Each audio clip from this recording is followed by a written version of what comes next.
আলহামদুলিল্লাহ। আমরা সুদূর ঢাকা থেকে দিনাজপুর চিরিরবন্দর থানার সৈয়দপুর শহরে উপস্থিত হয়েছি। ইনশাল্লাহ আমরা আজকে মাহফিলে অবস্থান করব। তো আমাদেরকে রিসিভ করার জন্য আজকের মাহফিল কর্তৃপক্ষ সৈয়দপুর শহরে এসে অবস্থান করছে এবং আমাদেরকে রিসিভ করে এ পর্যায়ে মাহফিলের গন্তব্যে নিয়ে যাচ্ছে।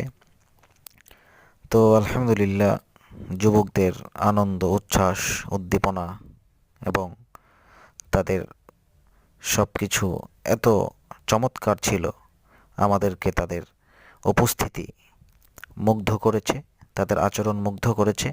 আমরা চিরিরবন্দর দিনাজপুর শহরের যুবকদের জন্য প্রাণ থেকে, অন্তর থেকে দোয়া করব, আল্লাহ যেন তাদেরকে দিনের জন্য পরিপূর্ণভাবে কবুল করেন। আমিন।